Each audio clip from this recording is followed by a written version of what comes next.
Goiás se preparando para enfrentar o craque lá em Catalão. Eu fiz uma pergunta ali para o Atlético, eu quero repetir essa pergunta, só que agora pelo lado esmeraldino, começando com você, Carlão. Você acha que o Daniel Paulista tem que escalar o Goiás para o jogo contra o craque? Pensando no craque ou de olho no Atlético, com quem o Goiás faz clássico no domingo lá no Antônio Ascioli? Ó, vou ser bem sincero. Pelo que a gente viu no contra o Goiatuba, a gente até falou isso aqui. Vai para cima com o melhor que tem, faz o resultado e aí depois você fica numa condição confortável para o segundo tempo. E foi isso que aconteceu. Depois ele mexeu bem, né? O time não perdeu muito com as novas entradas. Aliás, já teve situações que até ganhou. E eu acho que ele deve fazer isso contra o craque, né? É, é uma viagem longa, diferente do que o Atlético vai passar aqui, pertinho, né? Não vai sofrer tanto com a distância, mas, mas é desgastante. Mesmo assim, eu acho que ele tem que pôr o que tem de melhor, porque é a hora de testar.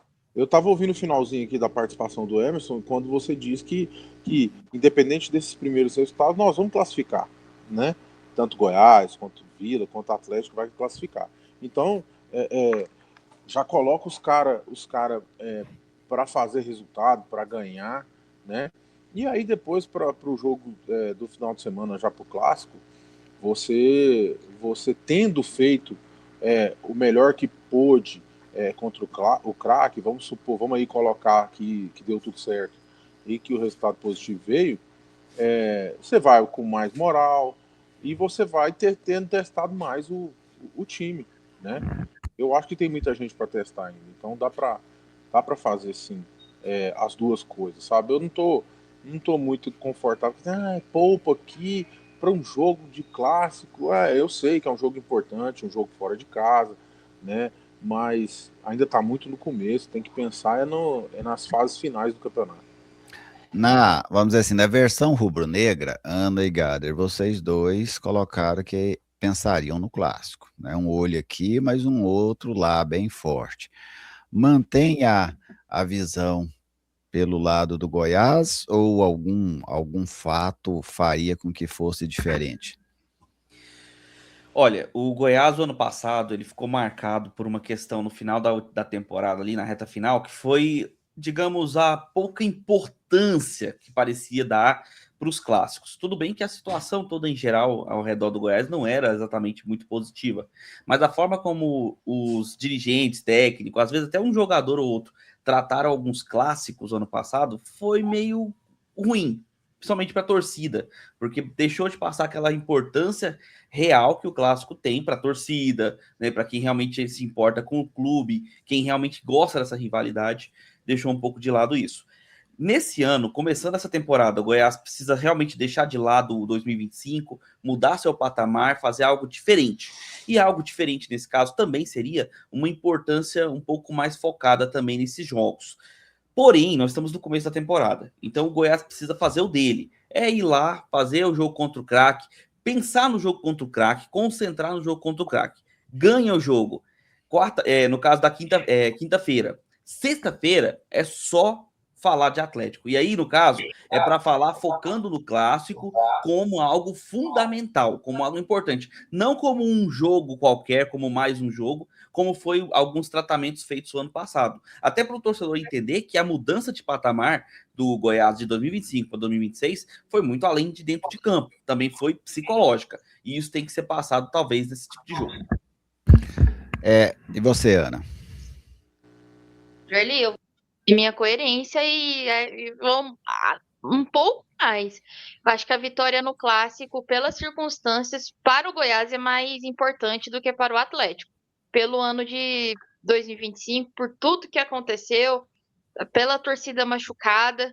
Então, se eu falei que no Atlético é um olho e meio, no Goiás eu coloco um olho e 75 aí direto no clássico.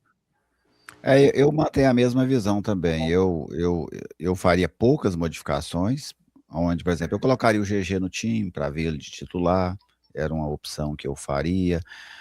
Poderia testar talvez um outro zagueiro para ver se o desempenho segue o mesmo. Essas situações assim de talvez o Juninho fora do time, nessa formação com o GG, a gente vê algumas variações, mas eu focaria no clássico, sabe? O Goiás tem vivido muito, venceu o Atlético no ano passado, né, pela Série B, no primeiro turno, mas o Goiás vive uma sequência de fracassos em clássico muito grande. E uma derrota no clássico, ela daria para o torcedor do Goiás uma sensação de mais do mesmo, sabe? Ah, começou, bateu no Goiatuba tal, mas ao que chegou no clássico não mostrou que a vida agora é diferente. Então, não é que eu menosprezaria o jogo lá de Catalão, como eu citei no momento do Atlético, eu acho que essas equipes principais que daqui a pouco vão jogar a Série B do Campeonato Brasileiro estão num começo muito inicial ainda da tabela, elas precisam jogar pelo menos uma vez por semana, juntos, para construir um time. Mas eu tenho medo também de ficar jogando todo o tempo, e aí você começa a perder jogador, começa a criar problemas para o momento decisivo da competição. Então eu faria algumas modificações, como citei poucas, mas eu priorizaria muito o clássico, porque vale muito o clássico, sabe? Uma derrota no clássico pro Goiás, ela seria... E aí é o seguinte, você perde no outro domingo, você tem outro clássico. Aliás, não, o outro é o Atlético, né? O Goiás passa um domingo e 15 dias depois tem outro clássico contra o Vila, em que o Goiás está numa situação ainda pior do que contra o Atlético. E o Goiás amarga a maior sequência da história sem vencer o Vila Nova. Então é outra pressão. Então, aí, se você não consegue um resultado bom no clássico, você vai para o outro clássico mais pressionado ainda. Então, eu acho que os dois jogos fundamentais para o Daniel Paulista e todos desse elenco do Goiás nessa primeira fase são os jogos contra o Atlético e o Vila. Se os outros jogos têm peso 1, esses aí têm peso 3, peso 4. Porque não só matematicamente, mas em termos de ânimo, de confiança, dar confiança para o torcedor esmeraldino, que o Goiás tem condições de ganhar desses adversários, que o Goiás tem condições de voltar a ser campeão goiano, que já não é campeão goiano há 7 anos. Então eu acho que os clássicos, eles são fundamentais para a construção e para a confiança nesse trabalho técnico Daniel Paulista. Sim, Carlão, você queria falar algo? Não, eu só acho assim, vou discordar um pouquinho de você, acho que vocês estão transferindo um pouco a pressão que existe sim em jogos contra o Vila, né, para esse jogo do Atlético. Eu não sei se é a mesma coisa, né? Essa questão da pressão dos clássicos. A Ana Lívia disse aí que o Goiás terminou, que a torcida está machucada. Poxa, o Goiás terminou mal, foi um fracasso total na Série B, mas ele terminou na frente do Vila e do Atlético. Ano passado, o único que ganhou foi o Vila, né? E nós estamos falando do jogo contra o Atlético. O Atlético também não teve êxito nenhum. Se a torcida não está machucada pelos mesmos resultados com o Goiás, aí já é outra diferença, né? Mas eu não acho que a situação seja tão complicada. É que a gente criou uma possibilidade de acesso que não se concretizou, diferentemente do Atlético e do Vila, que não tiveram essa possibilidade, não se colocaram nessas condições, né, de subir. Mas eu não vejo esse peso todo para esse clássico. Eu tô mais preocupado aí com a montagem do elenco.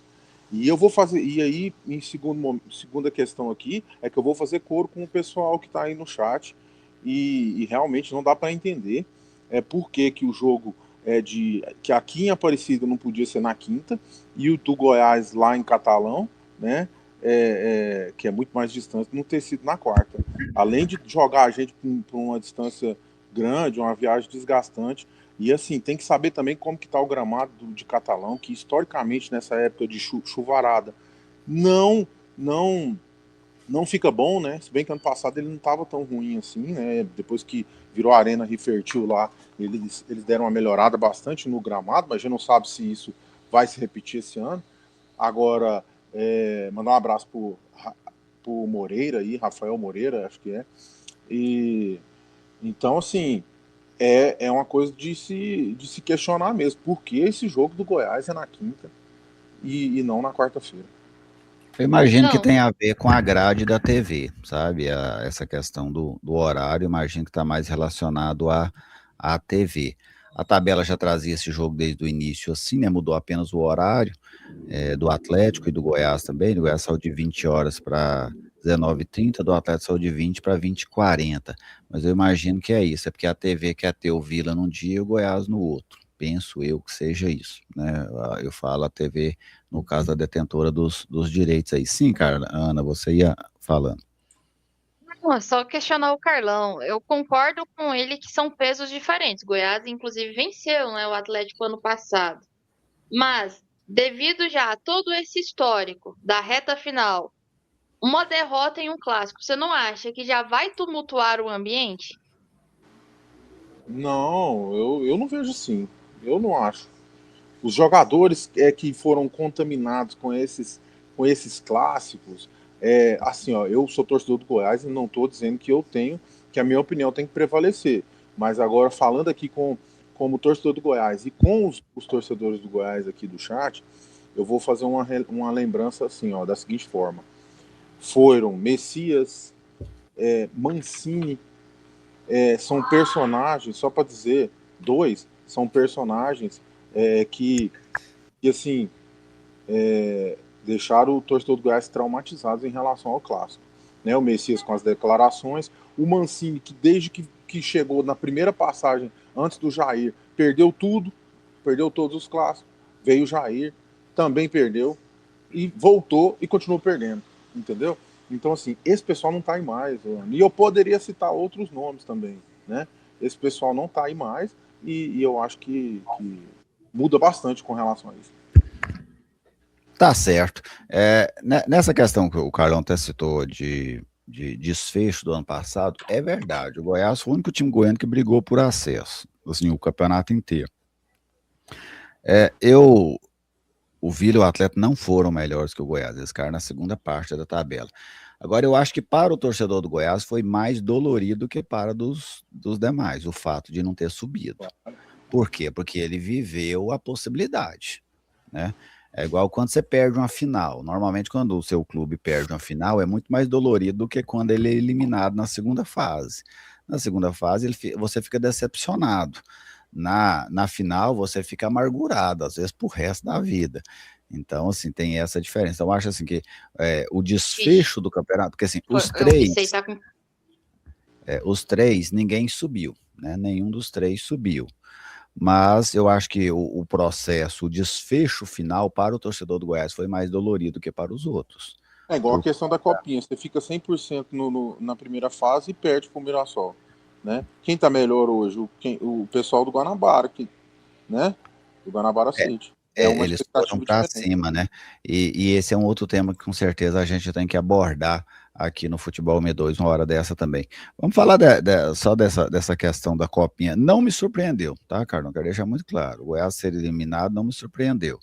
Poderia ter passado, talvez parasse na outra fase, mas eu não tinha expectativa que algum time goiano fosse longe nessa competição. Até porque hoje os principais jogadores ficam em Goiânia, aqueles que estão no clube, alguns que são os mais principais ainda são emprestados para outros clubes. Então, o que vai para a Copinha hoje é o que os outros clubes não querem, o que o profissional não quer, e aí eles vão para a Copinha, né? Vamos dizer assim, não é o terceiro time, mas é o terceiro nível de jogador, o que vai para a Copinha. O Goiás hoje ele produz os seus principais jogadores, vão para o Palmeiras, para o Fortaleza, para o Internacional. Depois tem aqueles que são a segunda linha de produção, eles ficam em Goiânia para jogar no profissional. E aí tem a terceira, que é essa que vai para a Copinha, que vai para essas competições. Mas de alguma maneira o resultado te surpreendeu, o Goiás outra vez parar aí na segunda fase da competição. No ano passado parou na terceira, né, tomando uma goleada do Grêmio. Para você, o que você avalia essa participação do Goiás na Copinha? Não, achei que foi boa. Eu não consigo, falei até ontem isso no Sintonia, eu não consigo ser implacável com cobranças com os meninos da base. Mesmo tudo isso que você falou, que são. Nosso time tem uma safra de garotos mais novos do que a maioria dos clubes, né? Que vão, e o Goiás faz isso sempre. Eu não consigo ser tão implacável, não. Acho que foi boa a participação. O Mirassol é um time mais velho, se impôs muito na questão física, E o Goiás até que lutou bem, não ficou, eu não senti assim aquela diferença, aquela falta de vontade, né, dos jogadores. Fizeram o que deram conta, né, levaram o jogo inteiro no empate isso aí, Derson. A maioria é sub-17, está na idade, tem mais 1 ou 2 anos de sub-20. Então, não fiquei chateado, aconteceu. Aí na hora dos pênaltis, valeu um pouco a experiência do pessoal dos meninos do Mirassol. Então, acontece. É que quando você sai da primeira fase 100%, mesmo tendo dificuldades aí em alguns jogos da primeira fase, você cria uma expectativa muito grande. Mesma coisa com o brasileiro do ano passado na Série B. Agora, eu não fico chateado, não. A base é isso mesmo, é para repelar. Já tem a notícia de que 4 já vão subir pro profissional, já assim que desembarcar em Goiânia. Então, tá muito, para mim, de forma muito tranquila essa desclassificação.